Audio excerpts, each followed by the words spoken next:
You are listening to KC Sports Network, proudly presented by Emprise Bank, your partner in possible.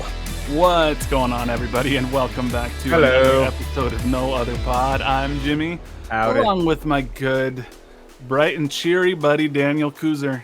What's up, dude? Man, how is it going, my friend? Life is good, bro. Life is good. You know what? No, life is not good. life is fine. But if football is life, life is not good. Football is life. Thank you, Danny. Yeah. So it's other than that, man, hey, things are good. I'm going into the last weekend of my show. There you go. It'd be nice to have my weekends back, and until next time. So there you go. Good. Hey, well, show's great. If y'all haven't seen it yet, I'm sure there's still a couple of seats available. There's some seats available for closing weekend. Something Rotten, Topeka Civic Theater. Check it out. See it. It's worth it. I didn't realize when I got there. I think I maybe said this before, but like it's a dinner theater, so you can sit down and have like a whole meal and cocktails and dessert and everything. So, did you get a dessert? Didn't get a dessert. No, we did get an appetizer. We got the pretzel, which was very nice. Oh, it's a good pretzel. All right. Yeah, and a couple of cocktails. So it was good. And did you get the Black Death drink? I did, and it looked a little too sweet for me. Yeah. So I got something called the Rusty Nail. Oh, delicious. So it was good. I enjoyed it. But nice. Man, if you cannot tell, we're avoiding talking about the game at this point. What game? Was there a game? Did anyone see a game? Has the season started? No, I think MLS was on an international break this past weekend, so I don't think there was any soccer that was played. We're more worried about pooling together the funds of every team to get Lionel Messi in MLS. Like that's what everyone is doing. Started. What is happening? Everyone's just going to be like, let's get him in here. I have takes on that in a little bit, and I'm not happy. I'm not happy. We're not friends. We're not friends with all of you. We don't want to help you sign him. No, we'll talk. We got some takes. We'll talk about all of it. But first, if you have not yet left us that 5-star rating and review, please go ahead and do so, because even if the team sucks, we are trying to bring you good content every week. Even if the team sucks, we will not. We're trying our best, and you know what? I think we try to be relatively even keel. We might be too even keel for some people, and they might think we're defending the club too much, and we might be, I won't. Not today. Dan's not interested. Dan's coming for them people today. I'm out of hoodies of winning teams. I'm gonna have to start wearing KC Comets hoodies because they're in the playoffs, for God's sakes. So might as well do that. Yeah. But pretty bad KC current game, pretty bad Sporting KC game. It just Alabama basketball. K-State basketball. I mean, even as a Kansas fan, I don't hate K-State, by the way. I'm not like K-State people really hate KU people, but I don't hate K-State at all. Ooh, so that's almost worse. If I were a K-State fan, that's almost worse for me, because it's like, I hate you with every fiber of my being, and you can't even be bothered with me. And I kill you with kindness, I hate Missouri more, I think, because that was always a bigger rivalry with KU. I get it. K-State rivalry was never really. I guess I had a lot of close friends who were K-Staters, and I never wanted to fight with them, so I'd root for my friends. That's fair. So. I actively wanted to fight anybody who was a UCLA fan growing up. Even if they were your friends? No, I didn't really. There's still a guy who I talk to occasionally from high school, big UCLA fan, and he's a very nice person, a lovely man, and you know what? He just has terrible opinions when it comes to sports. Well, that might have to jump on that FAU train, I tell you that. Do you know that I actually picked them for the Final Four? No, stop. 100%. Yeah, I got the bracket. I could show you. Did you pick Miami too? No, but FAU I did pick. Wow, you're one of the few. Just kind of my dark sleeper. So there you go. I think I'm the only guy at work that did that in our bracket. Yeah. So 0 for 4 over here. So yeah, wonderful. Nice. I had K-State in there and they couldn't do it. So I was about I went from 3 for 4 because I had 5 of the 8 teams in the Elite 8, and I was about, if K-State, Bama, and Houston would have made it, I would have been golden. But alas, not meant to be. Happen, man. Last year's March Madness was like, cool, these are the best teams in the country. Right. This year's March Madness is like, who the fuck are these guys? Like, what is going on? National championship might be the South Florida Invitational. So it's insane. It's absolutely insane. Okay. I think delayed enough. It sucks, but we are a Sporting Kansas City podcast. So unfortunately, what do you want to talk about? You want to talk about how pissed off Peter is? Quote, pissed off. No, we got some sound bites that I'm going to play. We got a few from Peter. We got a few from Johnny. And man, we're not necessarily going to go through every single goal by goal like we normally do, because at a certain point, you're going to be tired of hearing Jordan Morris's freaking name with his stupid blonde hair. Why did it have to be him? Why did it have to be him, Mr. Boy Band? Much. Why is Frosted Tips coming back? Why is blonde hair coming back? Slim Shady stuff. When did that happen? I mean, 90s stuff's coming back, man.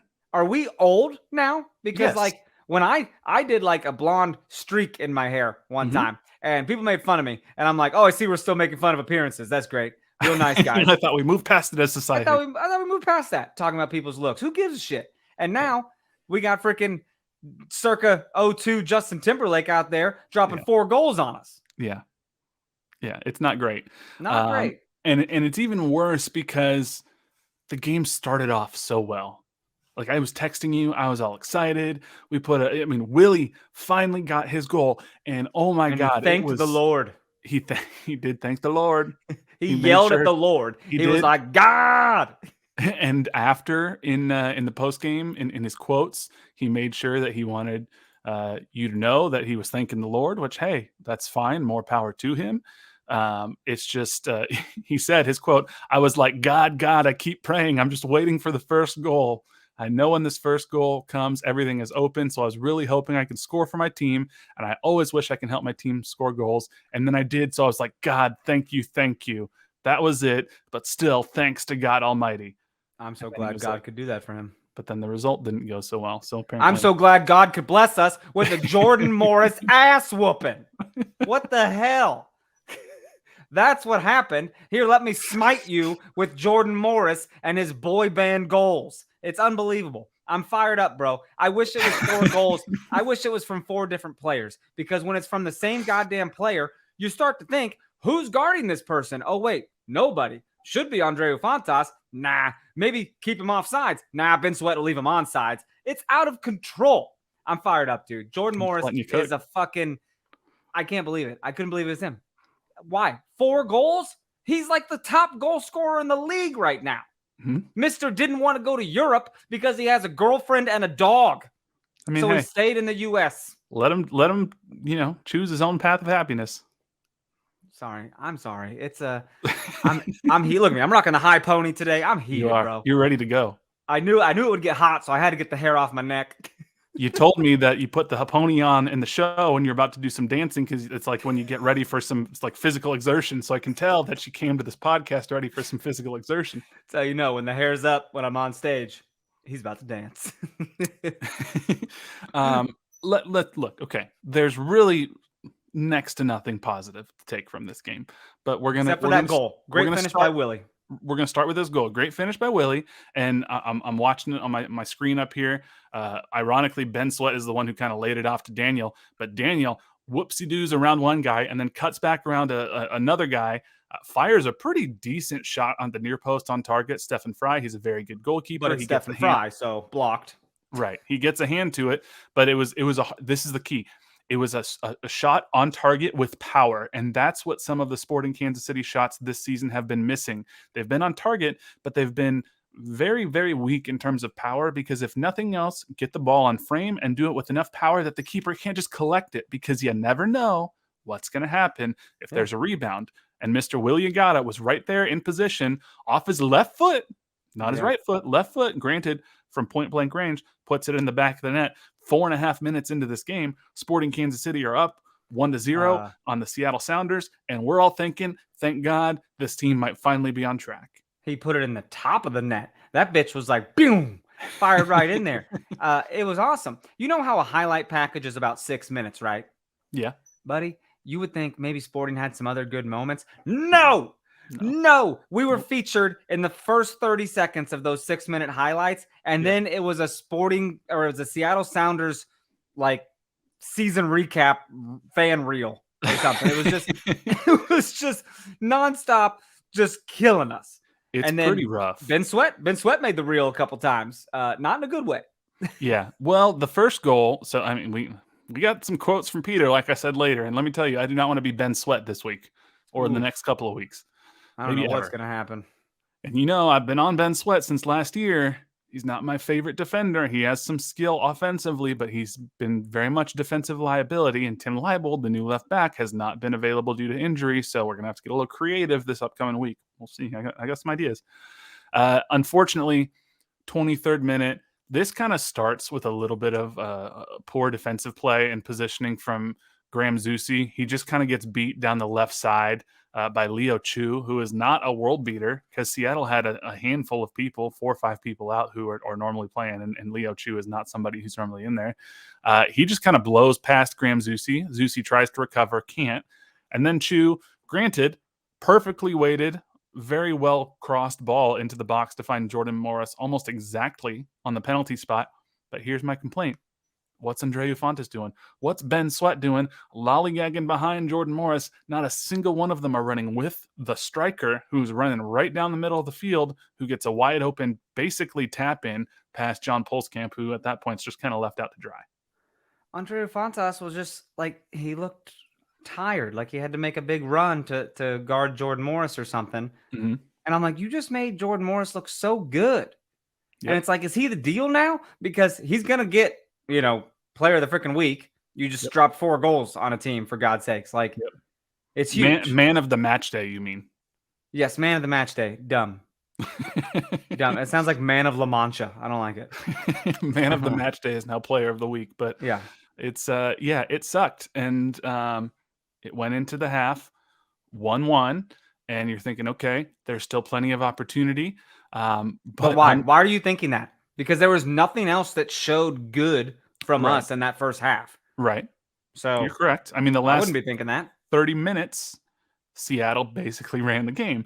Yeah. So yeah, I'm hopeful, because this is the first game. We didn't even talk about the lineups, because the lineup largely was the same. This was the first game where Alan Pulido and Johnny Russell are sitting there on the bench. So, okay, it's a 1-1 game. The attack has looked pretty toothless outside of the first 5 minutes. Eric Tommy's still running all over the place trying to do everything himself.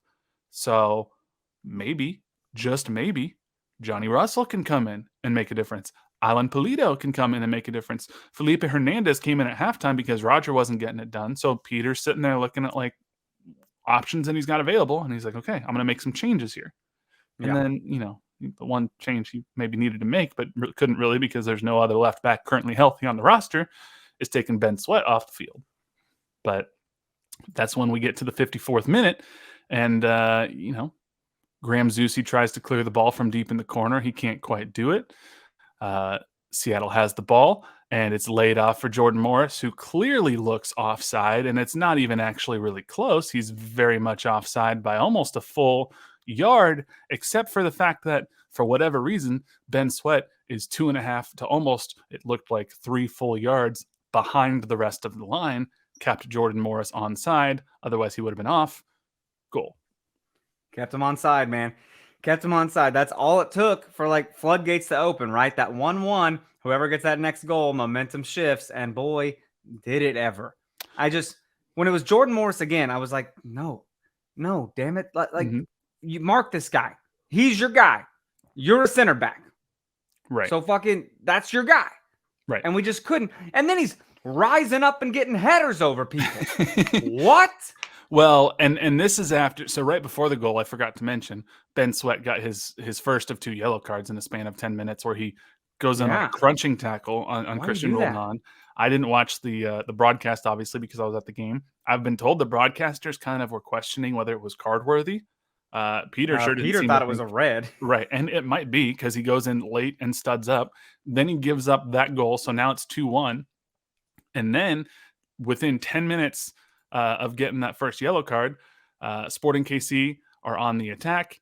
They're trying to get a goal. Seattle kind of gets on the counter, and Ben Sweat goes up and jumps and just kind of clears out a Seattle player pretty dumbly on the counter. It was late. It was a stupid challenge. Gets his second yellow. He kind of just shoulder checks him like it's a football game. It's Leo Chu again. It's pretty clearly, I mean, it could have potentially been a red card on its own again. And So it's like he forgot. It's like he forgot he was on a yellow, because that's risky. You don't go in for something like that if you're on a yellow. If you don't have a yellow, then sure, go for it. Right. But he was going for the header as well, and he was just split second too late. But he didn't even really jump for the header. Like, it was like he realized he wasn't going to get there, so he kind of gave up, but still just shoulder checked the dude. So it was dumb. And Peter has quotes we'll get to in a little bit about that. And then, like you said, after we're down a goal now, we're down a man.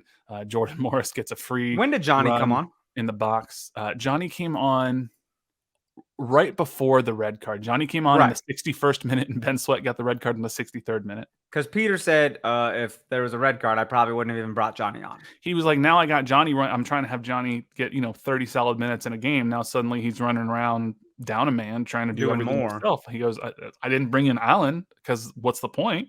I don't want to get him injured. Going to. He was absolutely going to, he said. And he goes, and I wouldn't have brought in Johnny if I knew he was going to be a man down 2 minutes later. It's not worth it.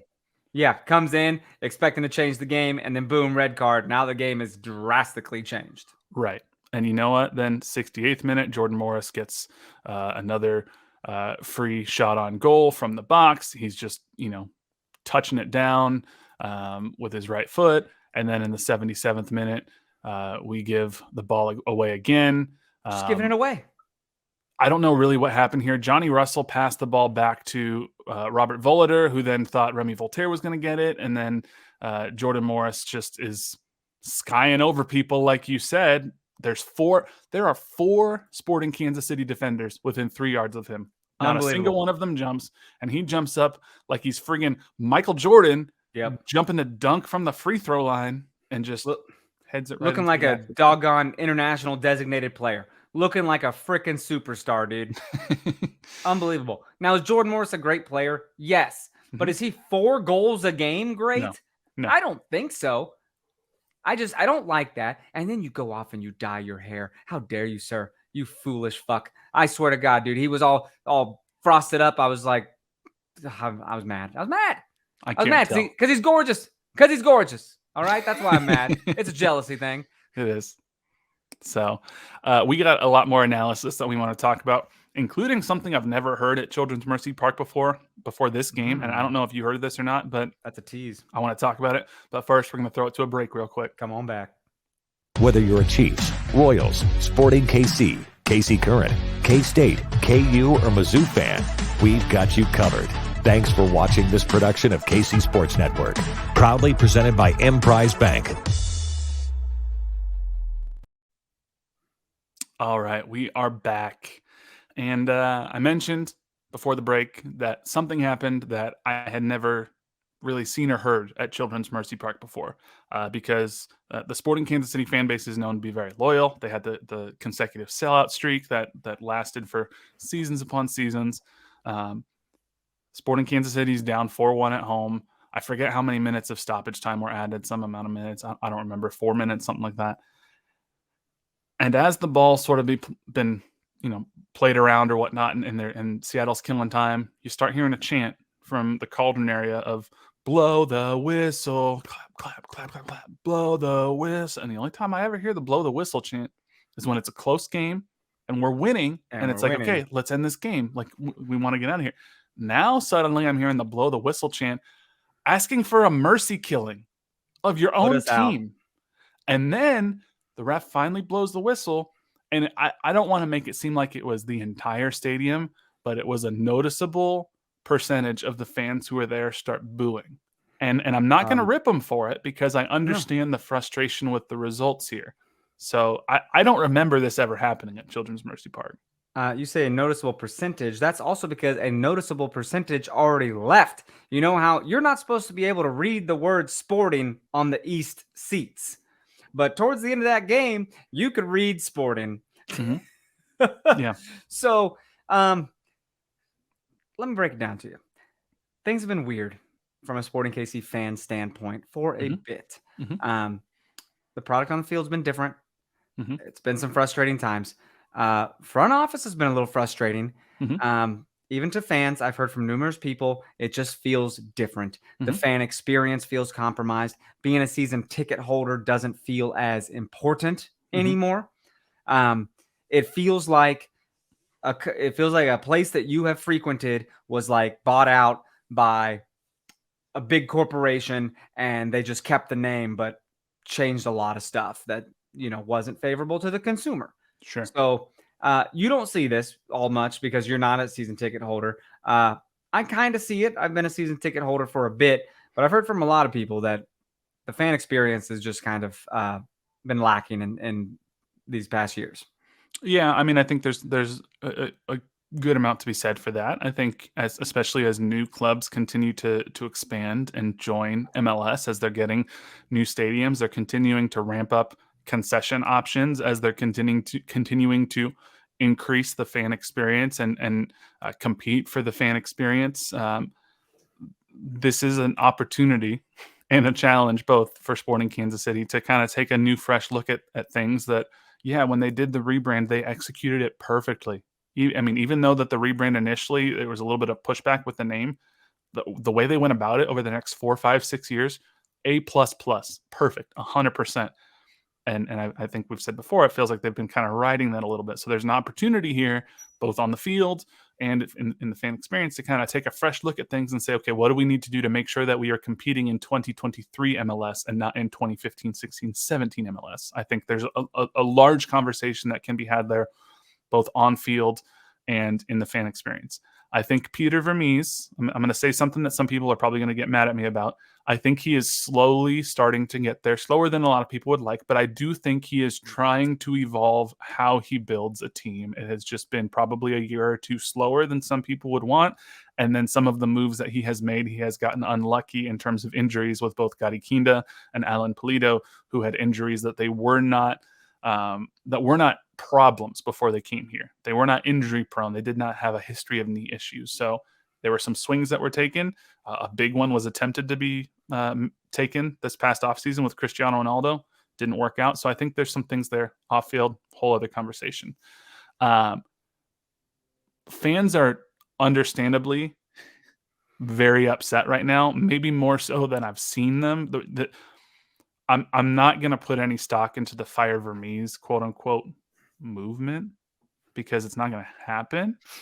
But I do think, at least what I'm seeing, is a continued or an increasing level of frustration that I don't think can be ignored until and the team has to take notice of. Don't you think? I mean, it's going to reach a boiling point at some point. It is, because you just saw it in the press conference. Peter did not say, well, a lot of games. It's 34-game season. We get 17 at home. You got to win the ones at home. He was asked if he's concerned. Mm-hmm. He said, I'm more pissed off than anything else. He said, I'm pissed off. And that's, that is great to hear, because that echoes how we feel too. Right. Pissed off. It's not fun to talk this way about the team with you. Like, I'm not having fun doing this. I don't right. like, I get to go fucking slam this team with Jimmy tonight. This is going to be so exciting. It's not fun. If they're not doing well, we don't get to have fun talking about it. Right. I mean, he's, I know you're going to play clips from him here in a bit, but when he said some players need to see the game from a different place, he's not talking about a different mental state of mind. He's talking from the fucking bench. Yeah. He's talking from your house. Stay home. Yeah.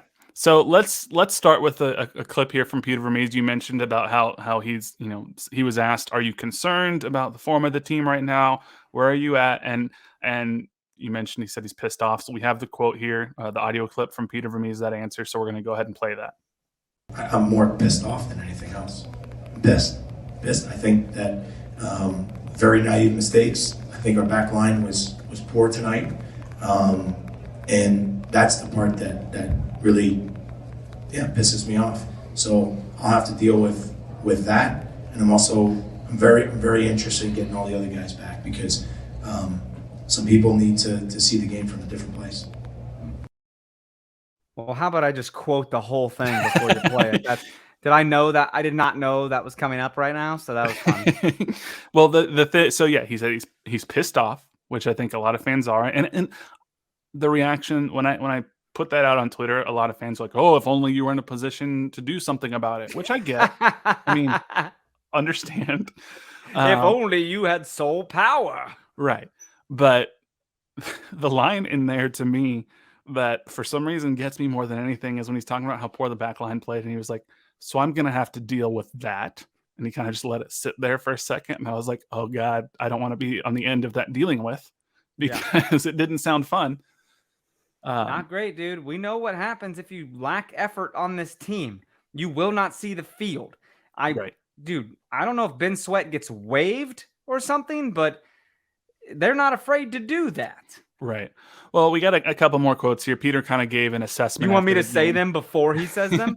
Because that's what I do. He gave like sort of an assessment of the back line in general and of the second half. And I think it's worth sort of starting before we go into the Ben Sweat quotes. It's worth starting with this soundbite because it kind of shows Peter's mentality going into this press conference and just sort of overall what he thought of the defensive performance in the second half in particular.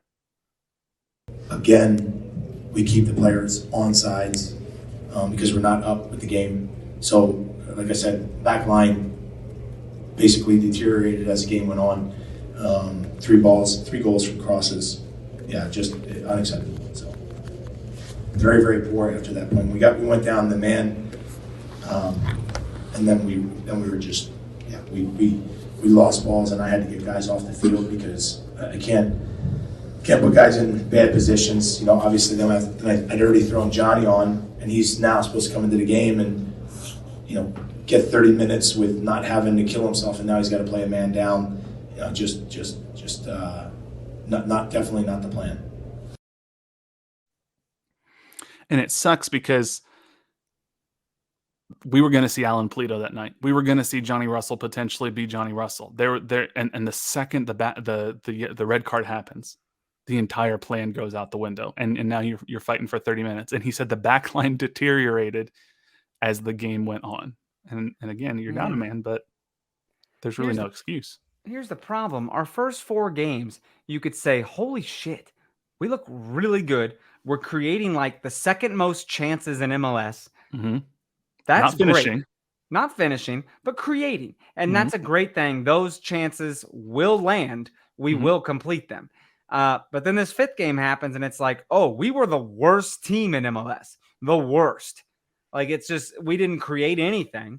We didn't have nearly as many shot attempts as we've had in the previous games. And it's like, you can't just chalk this up to being unlucky. This was like, damn, we were not good. And we didn't even decide to bunker in and keep them out of the goal. We were still like, let's go forward and maybe they'll counterattack for 4 more. Well, and there was one quote he said where he was like, we made it like we invited them to press us. Like, it wasn't like they were like doing something we just kept passing the ball backwards and made it easier for them to press us when we were already down a man. So it was just like, hey, come attack us. And then turn it over in our own third. Right. And he didn't call him out by name there, but again, he was like, we leave him onside again. And I can only assume, I'm reading between some lines here, that that's sort of a callback to the goal from the Portland game and the first game of the year when Ben Sweat is late to get back in line with the defenders and leaves a player onside. It is because he talks about making a mistake, same people making them. Yeah. That's absolutely who he's talking about. Yeah. So he did have some thoughts on the yellow cards, as we mentioned. So let's go ahead and play Peter's sound bites about what he thought about Ben Sweat's 2 yellow cards. Very naive on our part on the 2 yellows. Just very naive. I mean, it's not hard to understand. It's definitely a second yellow. The first card, I don't know, maybe could have been a red. I mean, I didn't see, again, other than from where I was standing, but it seemed like a tough tackle. But we can't get 2 yellows like that. It's just, when you have experience, you have to use it. Experience means nothing if you don't use it, and unfortunately, that put us into a hole. Because we were still in the game at that point. There's a lot of game left. There was other things that we had planned, but at that point we couldn't do it because we're down a man. Experience means nothing if you don't use it. Means nothing. Ooh, who's he talking about? He wasn't cryptic in this whole interview, okay? Just say the man's name. We know who you're speaking about. Yeah, that question or that answer in particular was interesting because I had asked a question that led to that answer that, basically was like, is there anything really of value to take from that second half, or does the red card really just sort of make it hard to learn? And he redirected it to talking about those 2 yellows. So, I mean, clearly it was on his mind. I was too, honestly, I didn't want to ask him directly about Ben Sweat because this is immediately after the game. Emotions are very raw. But he wasn't shy. And the last quote that we have here from Peter is kind of what you alluded to. He's talking about making mistakes over and over again and what that might lead him to do. So we'll go ahead and play our last quote from Peter here. It's got to be different than the mentality of making a mistake, and the same people making it. Unfortunately, what's happened is that now we're in a place where maybe we couldn't have made subs just where it was, but now we're in a situation where we'll change some things because we have to, and maybe that's for the best. Maybe that's for the best. You're taking a Be Real. I was taking a selfie, bro. Gotta let people know what we're doing. Yeah, it's same people making the mistakes. Now we're forced to change some things because Ben Sweat's going to be on that red card suspension, but maybe that's for the best. Do you think it's for the best? I'm not trying to be hyperbolic, but do you think there's a chance that was Ben Sweat's last appearance for Sporting Kansas City on the field? Yeah, I do. It seems, dude, when he puts that stuff in the public like that, he doesn't normally do that. No. Didn't he do the same thing with with the midfielder? There's Jose Mari. Didn't he do the same shit and say, like, some people are going to see themselves somewhere else or whatever? He did, and he said things, and he means it. And he did this with Emiliano Amor. I don't remember. Yeah. I don't know if you remember the center back from a number of years ago where he was here for like half a season and then he was cut. Yeah. It's going to be bad, dude. Ben, oh my God. Think about this, bro. If your boss said some shit in the public eye about you, you're going to go home to your wife and be like, might need a new job. And it'll be interesting. I mean, we're not going to be able to learn anything about Ben Sweat's future with this team this upcoming week. He's going to be suspended. It'll be interesting to see is he even in the team selection the week after that. He's not going to start. I can tell you right now, Ben Sweat's not going to start for a long time. Will he make another appearance?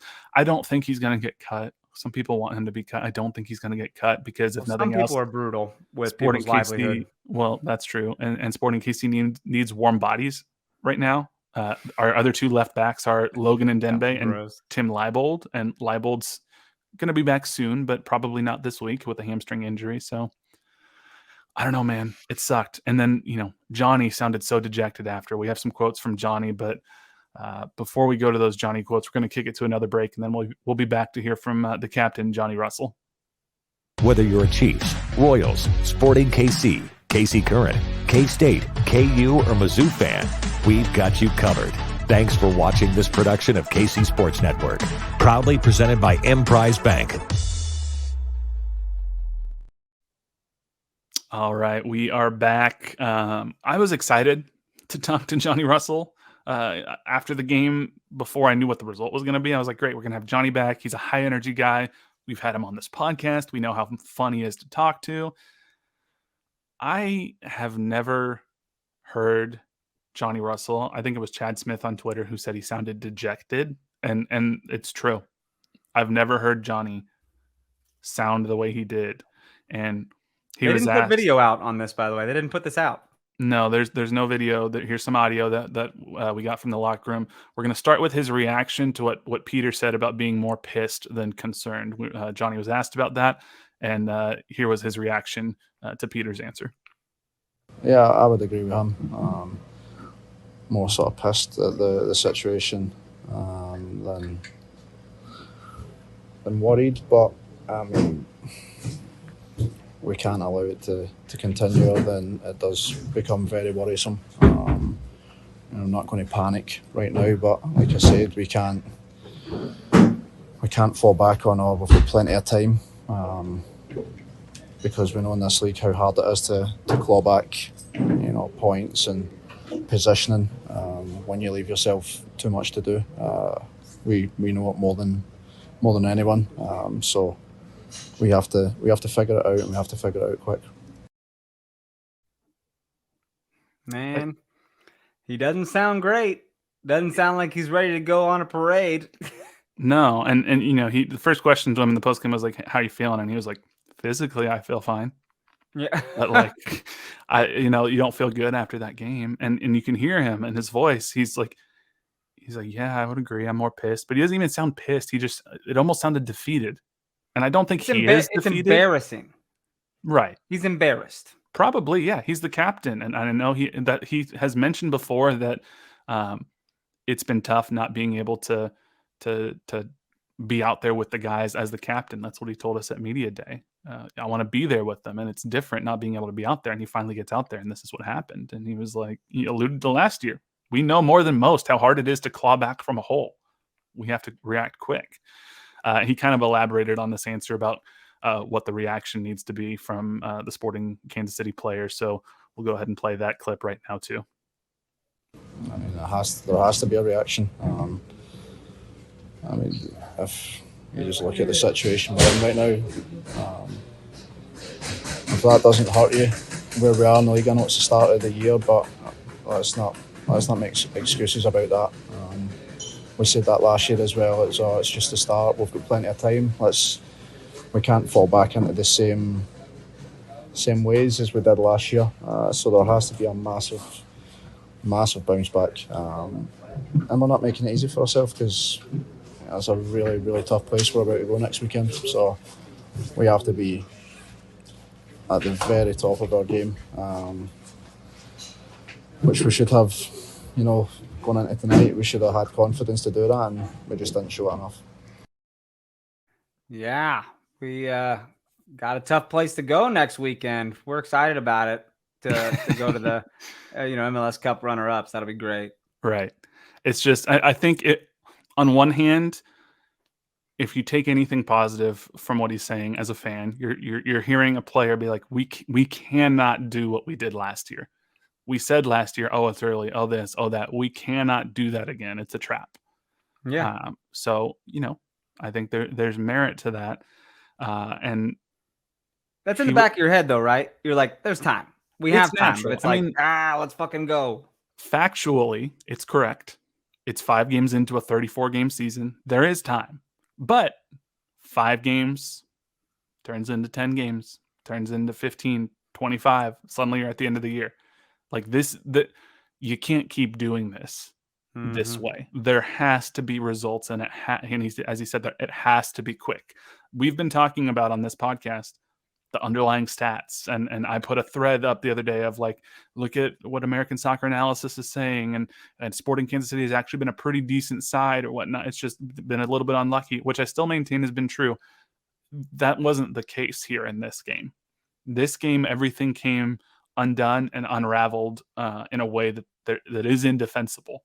So there has to be some quick changes. And I was looking at this game as a potential statement game for Sporting KC at home against the Seattle Sounders, a marquee club. This was their opportunity to say, hey, we're not going to fall back into the bottom half of this league. I thought we'd get a win. I thought we would too. And now you're putting yourself in a position, as Johnny said, where you're traveling on the road to Philadelphia, who is frustrated in their own right because they just lost to Orlando City this past weekend. They're above the playoff line, but it's like 65% of the league makes the playoffs, so they're barely above it. They only have 6 points through 5 games, which is a lot more than we do. But we're going to face a very talented side who's also pissed off, and you have to get point. You almost have to get a win, but you have to at bare minimum get a draw. If you do not get a draw, if you come out of this game with a loss, it's a problem. Whew. So yeah, man, it's not great. Johnny did have a little bit of a message to the fans. So this is the last audio clip that we have, but we do just want to play as the captain what Johnny said to the fans. They've been great with us. They've stuck through us. They stuck with us last year as well. They've always been on our side.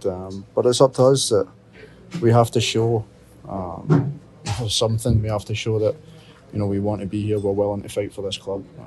We want to get this club, back to where we feel it should be. Top side of the table, challenging for things, winning silverware. That's what this club's used to. So it doesn't feel great to be part of a side right now that's not sort of living up to those expectations. And they demand it of us. It's their club. turn up week in, week out to get behind us. So, it's time that we start repaying that and show them something. I mean, again, it's good to hear. I mean, I think he's got the right mindset. He's saying it's up to us to show, and this is what I think people have been saying online, and I think there's some level of truth to it. Is like, we keep showing up. At some point, you got to hold up your end of the bargain, and I think that's where it's at right now. Mm-hmm. The team has to do something. Mm-hmm. So we'll see what they can do. I mean, Philly, we already have a problem right off the bat. I mean, blessing and a curse, I guess. No left back available. So what do you do?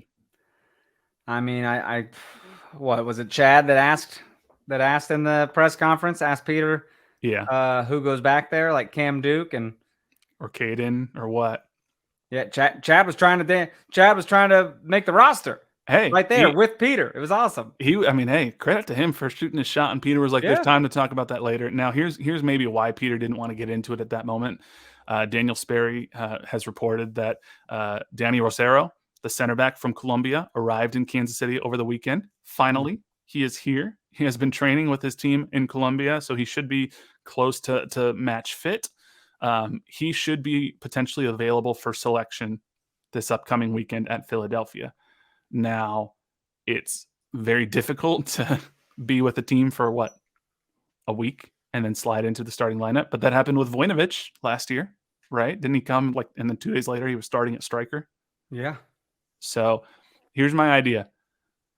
Robert Voloder, he's a very athletic center back. He's a left-footed center back. He has a very strong leg. He can score from distance. He's done this in practice a couple times. He likes to go forward. He's not afraid to attack. What if we put Robert Voloder at left back because he's athletic enough to do it, and then you just slide Danny Rosero in there right at center back? Because do you think that there's a better chance for, and this isn't a knock at Cam Duke or Caden Pierre, but a young player who's not used to playing on that left side or with any players that are currently on the field really in a starting capacity, is that better? And you stick with the center back pairing that just gave up 4 goals, or do you put the athletic left-footed guy on the left side and you bring in the best center back in the Colombian league and throw him in there and say, fix it, help us? I mean, I don't know, man. I got no answer for that. It's a gamble either way. It is, but I don't know that I need to see it. I'm not going to feel great if the back line is Zusi, Voloder, Fontas, Cam Duke. I'm unfortunately not. I'll maybe feel a little bit better if Danny Rosero's back there, and that's purely off of me just reading and hoping and wishful thinking. But he's supposed to be a pretty big, physical, athletic center back who's very technically skilled, and that is kind of what we're missing right now. So we'll see. But I don't know how you answer this at this point, because I think we both thought that we'd at least get a result from Seattle. But do you have any expectation for Saturday against Philadelphia? Like, is it fair to even say I think we can get a draw at this point? Because has the team shown us anything that's even possible? No, I think we absolutely lose. Wonderful. I'm just saying. I mean, dude, like you just said, Philly's struggling. They're at home. Like, the numbers obviously waver in their fucking favor. So it's like, yeah, I'm not expecting a win. It's just, life is bad right now. So let's just feed off the bottom here. Would you try to start Johnny Russell and just say, hey, I'm only going to have you go 60 minutes at most or whatnot? Knowing if he just went 30, say get to 45, get your 15-minute halftime break, go out there for another 15, 20 minutes at most, and then I'm going to take you off. But knowing that you desperately need a result, I think you need some level of offensive creativity. Not a bad idea, right? I mean, I think Shelton gets too much shit from people, but he's not helping create in the attack. He's fine at moments defensively and whatnot, but like he's not adding anything to the attack, which is not the best for a winger. Yeah, not great. I'm not going to sit here and make a prediction for the game against Philly, but I predict frustration. Yeah, if we can somehow get a win, it's going to go a long way to And Ben Sweat's not on the field, obviously, and Peter tinkers with it.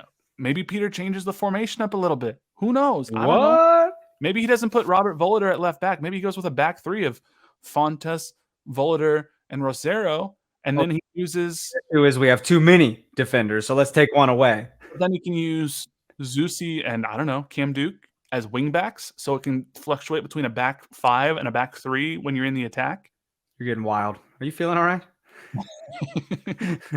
Willy and Daniel up top, and then Eric and Remy in the midfield. What's the occasion, bro, that you're boozing on a Monday night? What is this? I'm just, I do have my bubbly non-alcoholic orange cream, so not a sponsor, but it's yeah. I mean, you could do you basically could do like a 3-5-2 or a 5-3-2 or whatnot, and or even have 3-5 or 3-4-3 if you want, and put Johnny up top. Like there's options. I don't know, but it's it'll be interesting. So we'll see. I think Peter needs to get creative though. We can't just. This isn't the time for sticking by your old guns. No, it really isn't. Do you have anything else you want to say about Sporting Kansas City? But unfortunately, we have to talk about for a little bit the other team in Missouri. We got another team? Who are you talking about? St. Louis. Oh, continuing to somehow, some way, by way of witchcraft, continuing to convince defenders to pass them the ball directly. How is that happening? Like, this is... It's the script writers, dude. This is how they've written the league to take place. Right, exactly. They told us before. St. Louis just coming in and winning their first 5 games. So having 15 points right out the gate, like, holy shit. Right. And they've had, 3 goals now where the defender just was like, oh, there's a St. Louis striker. Maybe I should pass it to him and just let him have an unabated chance on goal. Yeah, well, he'll get it. It's an interception, but it looks like they're passing it right to him. I don't get it. It doesn't make sense. Like this, did they make a deal with the devil? Do they have voodoo dolls of the defenders that are made that somebody in the locker room is just sitting there being like, boom, poke his leg, and then he passes the ball to Joao Klaus? I mean, Cody Bradley. I almost said Bradford. Cody Bradley from the Blue Testament. Is it Bradley or Bradford? Now I'm questioning myself. It's Bradley. It's Bradley. Okay. I was like, neither one sounds right. He turned to me in the press box before the game and he goes, you know how I know St. Louis is becoming a real rivalry? Is because I looked down at my screen and I saw them on the field and I instantly started rooting for their opponent. No questions asked. And their opponent was Real Salt Lake. And if you can make me as a team, just no questions asked, root for Real Salt Lake, there's some level of a rivalry that's starting there. Yeah, it makes sense. And you're just going to hate them because they're on top right now. It's like, what the hell is going on? And apparently they've invented this magical thing called the press. No other team. Press? That's why someone was like, how does this keep happening to St. Louis? And the guy who runs Transfer Market, the website, was like, it's quite simple, really. MLS teams are not equipped to handle the high press like St. Louis is running it. And it's like, you're right, because nobody ever in the history of the league, not Seattle, not Sporting, not Atlanta, not Philly, not anybody has ever done and it wasn't even a high press. The guy was like 4 yards away from the defender. He just passed the ball to Klaus. It's dumb. It's dumb. It's so dumb. I see their score every week and I'm like, this isn't real. Like how? It can't continue. Are they good? Like, who's going to be the first team to take them down? What if they're undefeated when we play them in May? What if they're like 14-0 by the time we get there? The weirdest thing in the world will be that we hand them their first loss. I mean, we're known to do that. We are known to do that. We are known to hand teams their first loss in their brand new stadium. So they'll get a first round playoff bye and we'll miss the playoffs. Would you rather win the U.S. Open Cup or would you rather give St. Louis their first ever loss in their new stadium? Oh, it's a good comparison. Obviously the cup. I mean, would you rather win the League's Cup or would you rather give St. Louis their first ever loss in their stadium? St. Louis. What the hell's the League's Cup? That's the new thing that we're stopping play for, apparently. I know. I'm fucking around. They play Minnesota at home this week, so they're probably going to beat Minnesota because everything's stupid. Did you see what Joao Klaus, their striker, did you see his quote that he said to St. Louis sports reporter. Dude, I don't know if he thinks he's the Terminator or what. This sounds like this is legitimately like a quote from a Liam Neeson movie or a Chuck Norris movie or whatnot.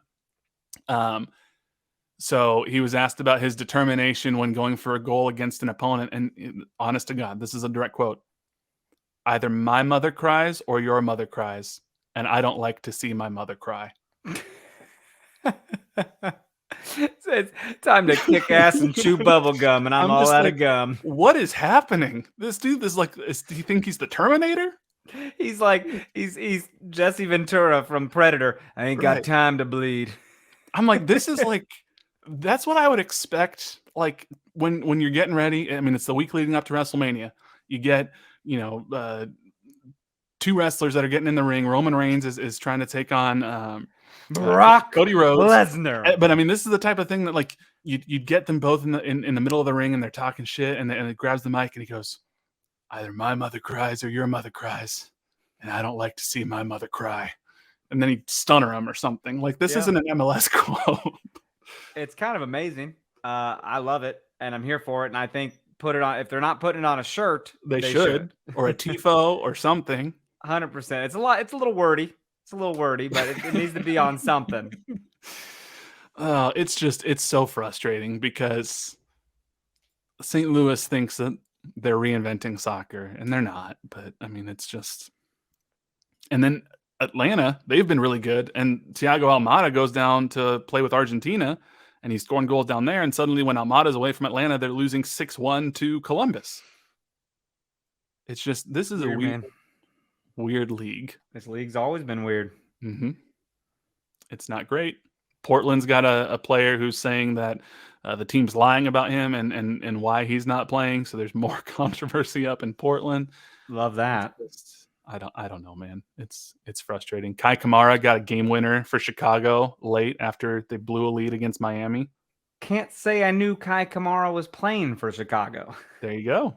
You learned something new. That's new to me. He's been all over. Yes. He's played for almost every team in the league, it seems like. So he's in Chicago scoring game winners. Amazing. And then we don't really need to talk about it, I guess, all that much, but maybe it's worth a mention. The United States beat Grenada 7-1. Qualified for the Gold Cup. Qualified.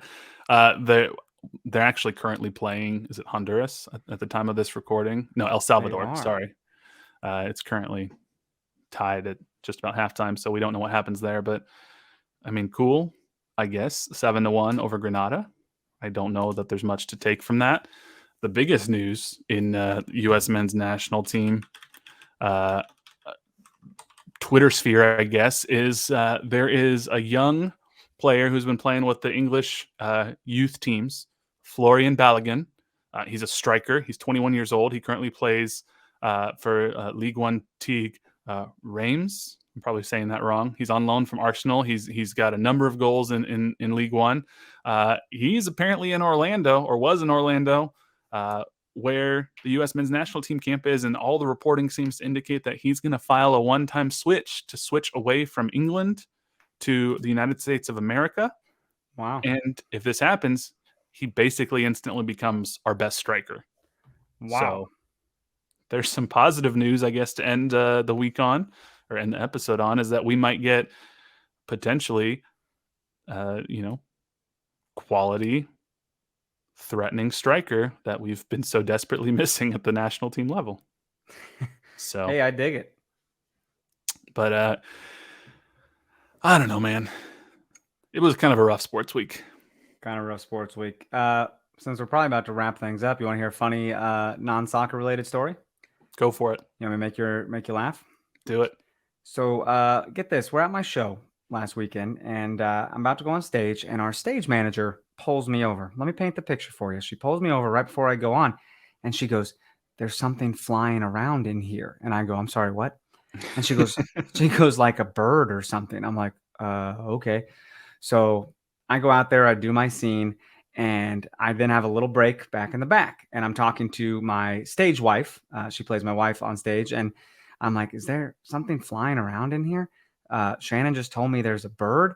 And she goes, oh, yeah, there it is. And I was like, shit, what if it lands in this beautiful nest of hair I have? And like, I don't like that. So anyways, I go back out on stage and I'm doing my scene with Shakespeare. And as we're talking and we're like in each other's face, this thing flies right by our fucking heads. Oh. And it's fucking bat, dude. It's goddamn bat, my friend. And Shakespeare is deathly afraid of bats as well. So he delivered his lines so fast and like not funny at all. So I was like, what is he doing? This is live theater, right? And I go up to my brother Nigel and I'm just supposed to be like scolding him silently. And I just go under my breath. I go, is there a fucking bat in here? And he just goes, uh-huh. And I'm like, oh, good.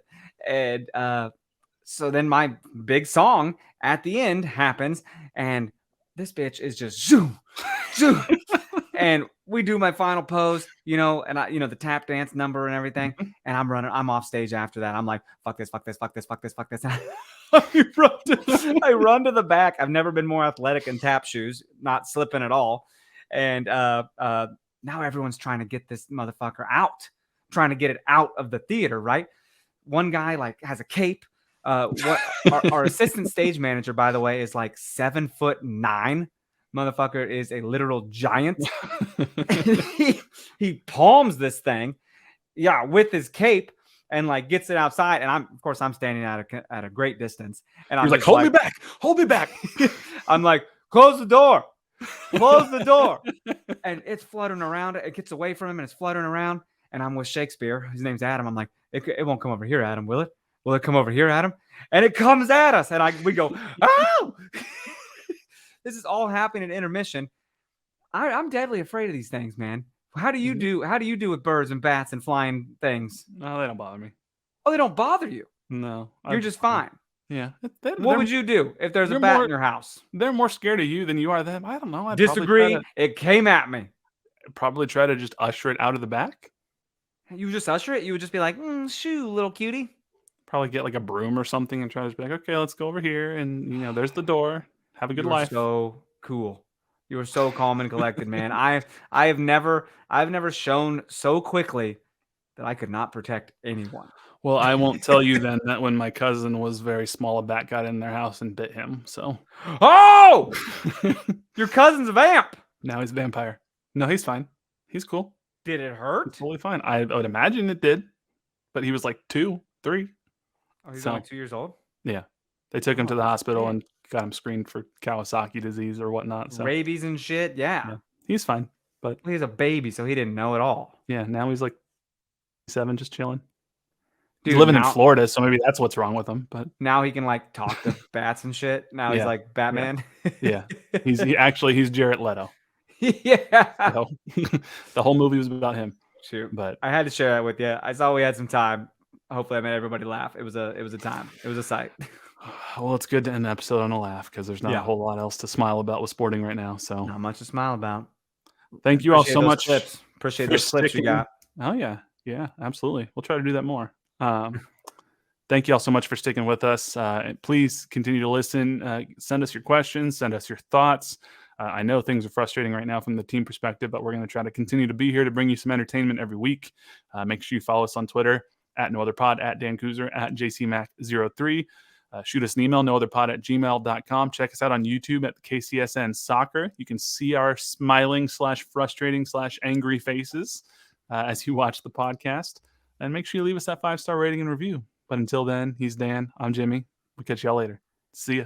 I want to quickly say that my stage wife lied to me by saying it was a bird when it was a bat. Thanks for watching this production of KC Sports Network, the fastest growing sports media network in Kansas City. Check out these videos that feature our team of more than 15 former players, insiders, and analysts bringing you the best Chiefs coverage you can find. Entertain, educate, inform. KC Sports Network.